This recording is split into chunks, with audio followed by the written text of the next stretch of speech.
Mathematics inter chapter number 2 function and limits exercise 2.1। आज हम पढ़ेंगे question number 6। Given that f of x is equal to x plus 2 and g of x is equal to 3x minus 2 are two given functions, then find f o g inverse is and g o f inverse. Also show that g o f inverse is equal to f inverse o g inverse। अब इस question के अंदर तीन part हैं।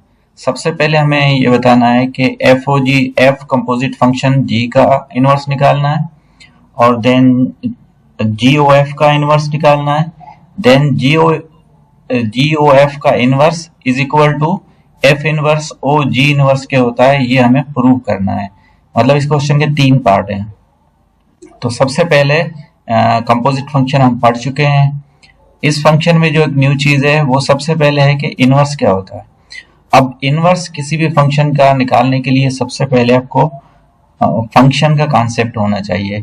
हमने previous class के अंदर function के बारे में डिटेल से पढ़ा होगा, तो मैं सबसे पहले ये बताना चाहता हूँ कि फंक्शन जो है आपने पढ़े होंगे, तीन टाइप आपने पढ़े होंगे, injective function, surjective function and bijective function. तो वो फंक्शन जो कि बाइजेक्टिव होगा सिर्फ उसी का इनवर्स पॉसिबल होता है। अदरवाइज अगर किसी फंक्शन का इनवर्स पॉसिबल होता है तो इसका मतलब है वो रिस्ट्रिक्टेड होता है।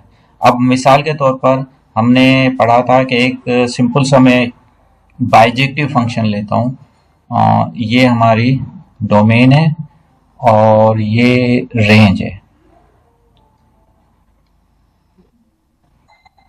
अब ये फंक्शन है x to y, ये एक फंक्शन है। अब 1 का इमेज b है और 2 का इमेज जो है वो c है। अब ये एक फंक्शन है और ये बाइजेक्टिव फंक्शन है, मतलब 1 भी है and 2 भी है।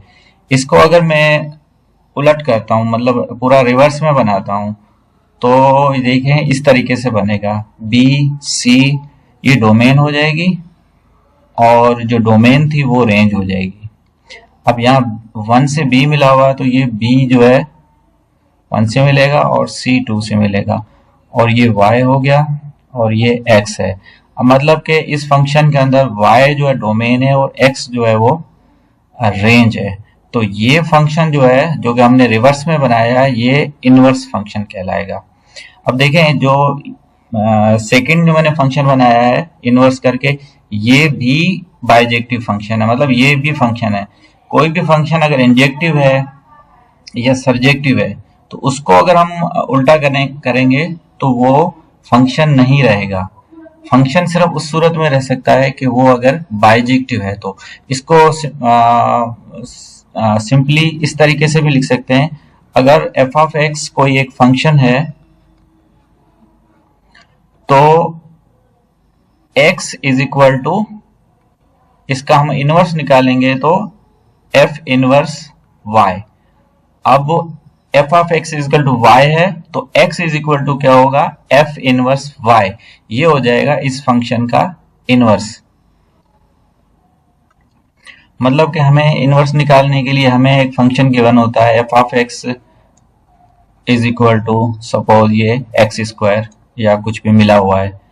तो अभी हमें जो मिला हुआ है, डेटा मिला हुआ है, वो मिला हुआ है y is equal to x square मिला हुआ है। मतलब जो हमारा फंक्शन है वो y है और x वेरिएबल में लिखा हुआ है। अगर मैं इस फंक्शन को उल्टा कर दूं, मतलब कि पूरा डेटा जो है वो x फॉर्मेट में लिखूं, कि x में इधर कर दूं और बाकी डेटा सारा जो है वो इस तरफ आ जाए, तो ये जो फंक्शन बनेगा यहाँ पे वो इसका इनवर्स फंक्शन कहलाएगा। अब आते हैं क्वेश्चन की तरफ। सब इसके जो तीन पार्ट हैं, जो पहला पार्ट है वो हम पहले फाइंड करते हैं। पहले पार्ट में है f कंपोजिट फंक्शन g का इनवर्स फाइंड करना है। तो सबसे पहले तो हम f o g फाइंड करेंगे। तो यहाँ पे f फंक्शन जो है वो f फंक्शन गिवन है x प्लस 2 और g फंक्शन जो है वो है 3x माइनस 2। तो सबसे पहले हम क्या करेंगे, FOG फाइंड करेंगे। तो FOG इज इक्वल टू होता है F of G of X। तो G ऑफ X की वैल्यू है 3x माइनस 2। तो अगर G की वैल्यू अगर हम F में पुट करेंगे तो F फंक्शन बराबर होता है x प्लस 2। तो अब x प्लस 2 है तो मतलब x की जगह पे हम g की वैल्यू रखेंगे। तो g की वैल्यू है 3x माइनस 2। इसको सिंप्लीफाई करेंगे तो ये हो जाएगा 3x माइनस 2 प्लस 2। 2 से कैंसिल हो जाएगा और बाकी जो हमारे पास बचेगा FOG, ये बचेगा हमारे पास 3x। अब हमने कंपोजिट फंक्शन तो FOG निकाल लिया। अब हमने निकालना है इसका इनवर्स फंक्शन। तो इनवर्स फंक्शन निकालने के लिए हम सपोज करें कि लेट FOG जो एक फंक्शन है वो बराबर है y के। जैसे हम f ऑफ x को y लिखते हैं तो यहाँ पे हमारा फंक्शन FOG है तो इसको हम लिखेंगे y। तो अगर y लिखने के बाद हमारे पास रिलेशन ये बनेगा y is equal to 3x। अब हमने क्या है कि x इज इक्वल टू मतलब जो y का डेटा है वो उस तरफ लेके जाना है। तो ये हो जाएगा 3x के साथ मल्टीप्लाई हो रहा है, इस तरफ जाएगा तो डिवाइड हो जाएगा। तो ये x हो जाएगा y अपॉन 3। अब पहले हमारा क्वेश्चन जो फंक्शन था y is equal to 3x था। अब हमने इसको x के फॉर्मेट में लिखा है कि x is equal to y upon 3। तो अब y is equal to 3x हमारा एक फंक्शन था और x is equal to y upon 3 इसका इनवर्स फंक्शन है। तो अब इसको हम इनवर्स फंक्शन को लिखेंगे क्योंकि y जो था वो FOG था। अब हमने इसका निकालना है इनवर्स फंक्शन। तो इनवर्स फंक्शन बराबर होगा, अब क्योंकि वेरिएबल x है तो हम इसको x वेरिएबल में लिखेंगे x अपॉन 3। तो ये हमारा पहला पार्ट है, उसका आंसर है ये हमने अभी निकाल लिया है FOG का इनवर्स। अब हम इस क्वेश्चन का दूसरा पार्ट करेंगे, GOF का इनवर्स फाइंड करेंगे।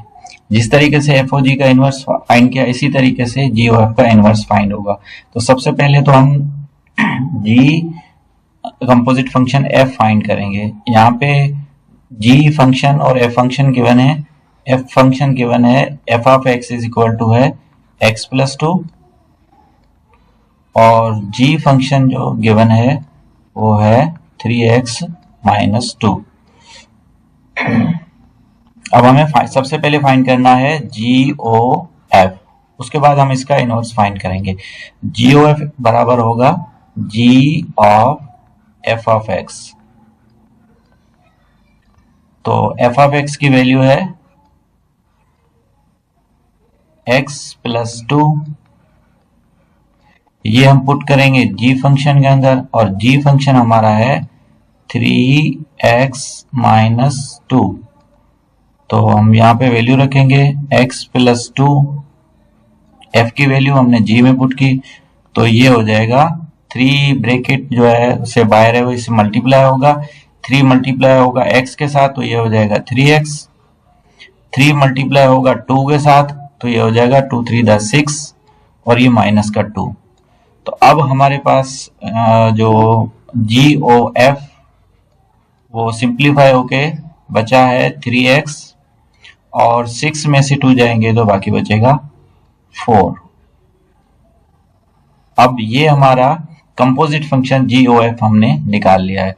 अब हम इसका निकालेंगे इनवर्स फंक्शन। इसके लिए सबसे पहले हम सपोज करेंगे कि GOF जो है वो बराबर है y के। तो हमारे पास जो फंक्शन बन जाएगा वो बनेगा y is equal to 3x plus 4। अब हम चेंज करेंगे इस फंक्शन को। इनवर्स बनाने के लिए हम क्या करेंगे, अब पूरे डेटा को हम एक्स एक तरफ कर देंगे और वाई को दूसरी तरफ लेके, जैसे अब वाई एक तरफ लिखा हुआ है और एक्स की बाकी पूरा डेटा फंक्शन एक तरफ लिखा हुआ है। अब इस फंक्शन को हम रिवर्स करने के लिए सबसे पहले देखें 3x 4 जो है 4 को हम लेके आएंगे y की तरफ, तो ये हो जाएगा 3x, 4 इधर जाएगा तो ये हो जाएगा y माइनस 4। उसके बाद 3x के साथ मल्टीप्लाई हो रहा है, तो ये अगर इस तरफ जाएगा तो ये हो जाएगा, मल्टीप्लाई हो रहा है इधर जाएगा, हो जाएगा डिवाइड, y माइनस 4 अपान 3। अब ये हमारा निकल आया इनवर्स फंक्शन। इसको हम लिखेंगे GOF का whole inverse is equal to हो जाएगा। अब क्योंकि ये y वेरिएबल में लिखा हुआ है, लेकिन हमें जो उसका इनवर्स निकालना है वो सेम वेरिएबल में बनाना है, तो सिर्फ वेरिएबल चेंज कर दें। अब यहाँ पे y माइनस 4, ये तो ये हो जाएगा x माइनस 4 अपान 3। तो ये हो गया हमारा सेकंड पार्ट का आंसर। GOF का इनवर्स हमने फाइंड कर लिया है x माइनस 4 अपान 3। अब हम करेंगे इस क्वेश्चन का थर्ड पार्ट, जो कि है GOF का inverse is equal to F inverse OG inverse. अब इसके अंदर जो लेफ्ट साइड है GOF का इनवर्स वो हम पहले निकाल चुके हैं सेकंड पार्ट के अंदर, और वो था GOF का इनवर्स इज इक्वल टू था x माइनस 4 अपान 3। ये हम लेफ्ट हैंड साइड जो है सपोज फर्ज करें ये हमने पहले निकाल लिया है। अब हम सिर्फ राइट हैंड साइड निकालेंगे और फिर हम देखेंगे लेफ्ट हैंड साइड और राइट हैंड साइड जो है वो इक्वल है या नहीं है। तो सबसे पहले लेफ्ट हैंड साइड ऑलरेडी हमने फाइंड कर ली है, और राइट हैंड साइड के लिए हम सबसे पहले F इनवर्स निकालते हैं। तो हमें पता है कि f ऑफ x जो है वो है ऑलरेडी गिवन है x प्लस 2। तो इसको इनवर्स बनाने के लिए हम सपोज करते हैं कि let f of x is equal to y। तो ये फंक्शन हमारे पास हो जाएगा y is equal to x plus 2। अब y is equal to x plus 2 है, तो अगर हम इसको x के अंदर लिखेंगे तो ये हो जाएगा 2 इधर चला आएगा y की तरफ, तो ये हो जाएगा x is equal to y minus 2। अब ये हो गया इनवर्स फंक्शन। तो x इनवर्स फंक्शन है किसका, f ऑफ x का। तो हम इसको ऐसे लिखेंगे f ऑफ इनवर्स फंक्शन बराबर है, अब क्योंकि वेरिएबल हम चेंज करेंगे, y माइनस 2 है तो x वेरिएबल में अगर हम लिखेंगे तो ये हो जाएगा x माइनस 2। ये हो गया, हमने एक फंक्शन जो है f इनवर्स फाइंड कर लिया है। इसी तरीके से अब हम फाइंड करेंगे g का इनवर्स। तो g ऑफ x हमें गिवन है वो है 3x माइनस 2। तो सबसे पहले हम सपोज करेंगे लेट g ऑफ x बराबर है y के, तो ये फंक्शन हमारा हो जाएगा y is equal to 3x minus 2। अब इसको हमने x में लिखना है, x को सेपरेट करके लिखना है, तो ये हो जाएगा उस तरफ 3x बचेगा, 2 माइनस 2 जो है y की तरफ आएगा, तो माइनस 2 है y के साथ आएगा तो y प्लस 2 हो जाएगा। अब यहाँ पे सिर्फ बचा 3x के साथ मल्टीप्लाई हो रहा है, अगर ये राइट साइड पे जाएगा तो डिवाइड हो जाएगा। तो हमारे पास जो इनवर्स आया किसका, g का, वो आ गया y प्लस 2 अपान 3। लेकिन इसको अगर हम लिखेंगे g इनवर्स x, तो इस फंक्शन इनवर्स को भी हम वेरिएबल इस इनवर्स का चेंज करेंगे, तो अभी है y प्लस 2 अपान 3, तो ये हो जाएगा x प्लस 2 अपान 3।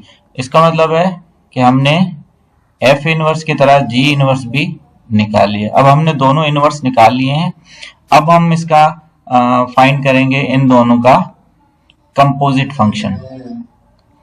सबसे पहले है हमें फाइंड करना है राइट हैंड साइड के हिसाब से f inverse of ji inverse. तो एफ इनवर्स और जी इनवर्स हम पहले निकाल चुके हैं, हम यहाँ पे सिर्फ कंपोजिट निकालेंगे। तो इसको हम लिख सकते हैं F inverse of ji inverse x. तो जी इनवर्स एक्स जो है, जी इनवर्स एक्स जो है वो हमारे पास निकला हुआ है एक्स प्लस 2/3। अब जी इनवर्स की जो वैल्यू है x प्लस 2/3, ये हम पुट करेंगे एफ इनवर्स में, और एफ इनवर्स हमारे पास फंक्शन जो निकला हुआ है x माइनस 2। तो हम ये सब लिखेंगे, समझेंगे कि इसको हम जो वैल्यू है ये x माइनस 2 में x की जगह पे पुट करेंगे। तो x की जगह पे अगर हम पुट करेंगे इसको, तो ये हो जाएगा x प्लस 2/3 और माइनस 2। ब्रैकेट का कोई काम नहीं है, ब्रैकेट हटा देंगे क्योंकि कोई नंबर भी नहीं है जिससे मल्टीप्लाई हो। तो ये हो जाएगा x प्लस 2/3 माइनस 2। अब हम इन दोनों का ऐड और सब्ट्रैक्ट करने के लिए हमें एलसीएम लेनी पड़ती है। तो इन दोनों की एलसीएम हो जाएगी 3, 2 के नीचे कुछ भी नहीं है तो सपोज 1 है, इन दोनों की एलसीएम होगी 3। तो ऊपर जो न्यूमरेटर है वो एक का है x प्लस 2, और क्योंकि इसका एलसीएम 3 है तो 2 भी 3 से मल्टीप्लाई होगा, ये हो जाएगा 6। तो आफ्टर सिंप्लीफिकेशन हमारे पास आंसर आया x माइनस प्लस का 2 माइनस का 6, बाकी बचेगा माइनस का 4/3। और ये हमारा है एफ इनवर्स कंपोजिट जी इनवर्स। तो अब आपको ये हमारा होगी राइट हैंड साइड का आंसर, ये है राइट हैंड साइड। अब आप चेक करें कि जो लेफ्ट हैंड का आंसर निकला x माइनस 4/3 और राइट हैंड साइड का भी आंसर x माइनस 4/3। इसका मतलब है कि ऊपर जो हमें प्रूव करना था वो प्रूव्ड हो चुका है।